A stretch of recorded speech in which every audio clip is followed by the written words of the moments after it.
My friend had sex on the sofa under covers while they watched a movie with the girl's father. What do you think would be the most inappropriate place to have sex? Hey there viewer, so glad you can join me for another story time. If we haven't met yet, I'm Andrew, your go-to Reddit narrator, and today's story is gonna be wild. So strap and don't forget to hit that like button and subscribe for more awesome stories. If you do, I'll make sure to send you some white claws. Let's get into the stories.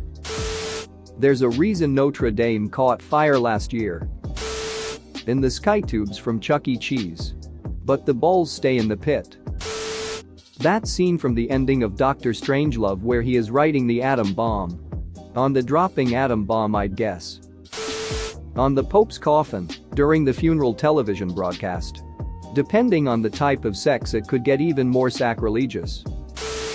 We've had parents have sex behind the curtain in their child's hospital room in the pediatric ICU where I work. About as inappropriate as it gets. I used to browse around on the Craigslist personals to find weird posts, and one time I found one of an old preacher with nudes that were clearly taken in a church on that green carpet churches always seem to have. So I'm gonna go with on the green carpet in a church. In the delivery room. Edit. Fun fact: some midwives encourage sex and masturbation because orgasm are both a natural pain reliever and they stimulate contractions.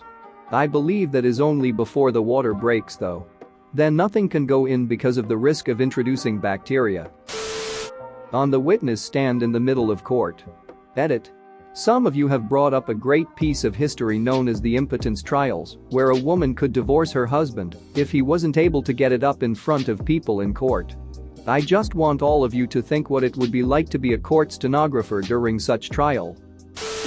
When I was 15, I was dating a Jewish boy I met at summer camp.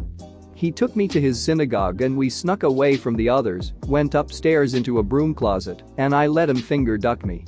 So yeah, I got finger banged in a synagogue and we did it more than once. That seems like a real inappropriate place. Had a couple people at work have sex in their SUV in the aisle closest to the damn turnstiles on the way into work. My coworker went and banged on their window, then Central Security went out and dealt with the problem. The same couple proceeded to do the same thing at lunch, just further down the parking aisles in the same SUV. 2 jobs were hopefully lost yesterday. Mary Shelley, author of Frankenstein, used to do it on her mom's grave. Her father didn't approve of the relationship, so going to the cemetery was a cover-up for sexy time. At his request, my father-in-law was buried under his bed inside his own house with dirt floors, not in the US obviously.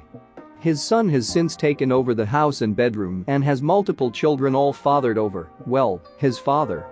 Back then people used to treat cemeteries like regular public parks. So I guess maybe it wasn't as weird as we'd see it today. At a child's birthday party. It's also the perfect place in a way. Normal sex? Hide in the bathroom. You like public stuff? Duck M in front of the whole party. Masochist? Bam, hot candle wax from the cake. Mid-engagement snack? Why not bang on the cake? Hate the kid and into kinky crap? Bam? Cake farts? Desire to be sodomized? Let them call the police and you get to go to jail. Bam.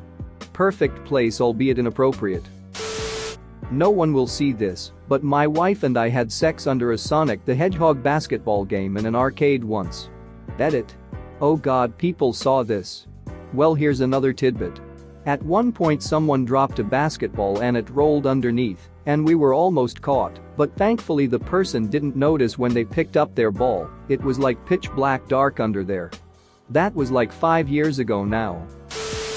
Plane ride as boarding begins, in the hallway. Not only is it public sex in a commercially owned vehicle and breaking the mile high before the plane even takes off. It is humiliating for everyone involved and brings the awkwardness of people being unable to board. Bonus points if security people intervene, causing panic and releasing bomb detection security measures, and thus crippling the airport from takeoffs and landings, and rerouting the whole country's airlines, and delaying thousands of people in their businesses and private affairs. It is inappropriate on 3 levels. One I actually saw happen was a trashy couple ducking in a lake. Water was chest high, in plain view of a lakeside restaurant full of people. They were hiding it, but most of the patrons eventually noticed, and a few college guys cheered when they finished. It was an awkward family outing for me. Edit. It was in Spring-Fed Lake in Ocala, Florida. Edit. I'm not fixing my spelling mistakes, y'all shoulda read my username. As someone who has worked at both a theme park and an escape room, please know there are cameras in places you may not realize. I get it if you are an exhibitionist, but please make sure there is consent on the part of the people who have to watch. Edit. If you are shocked that people try to have sex in theme parks or escape rooms, you don't know your fellow humans well enough.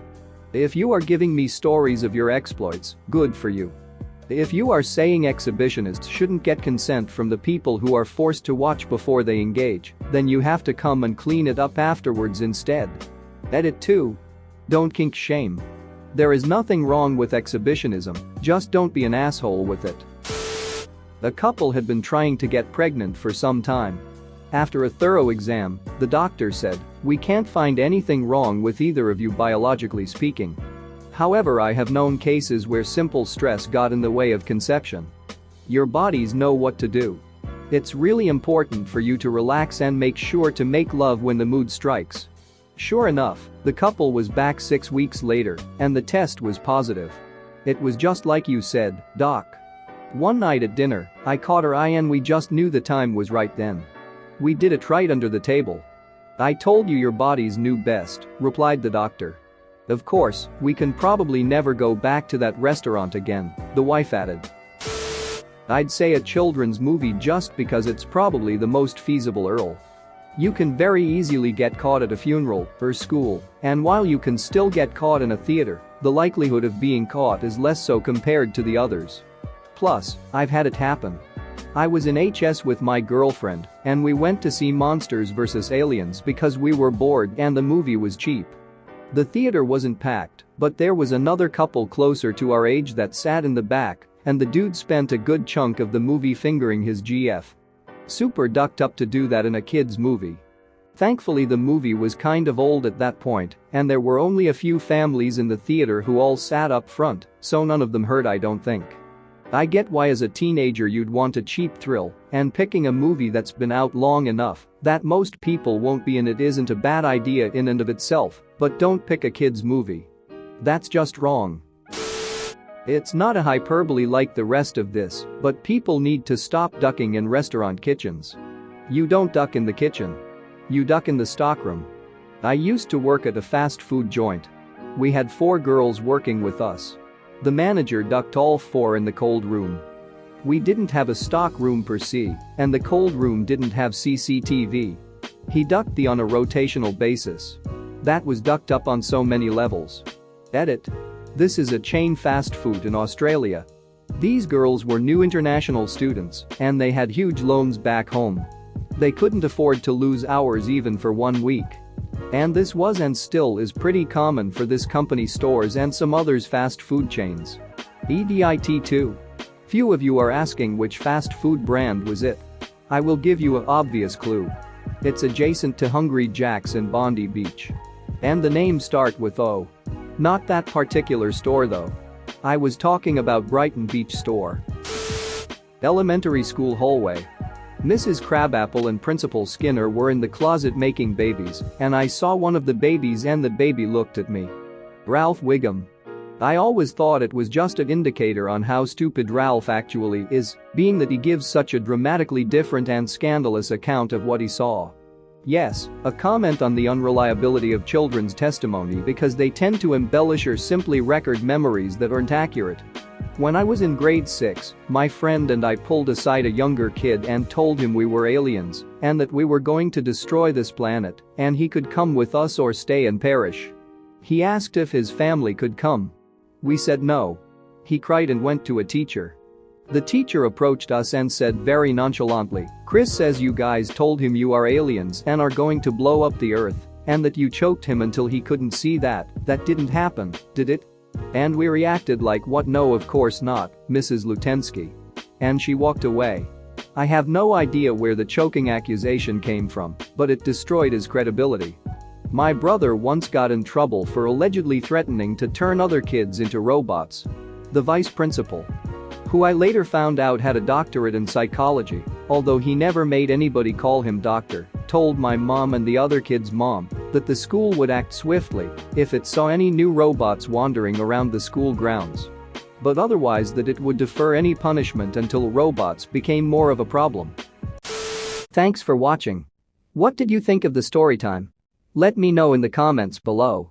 If you liked the video, smash that like button and subscribe so you don't miss any more story times.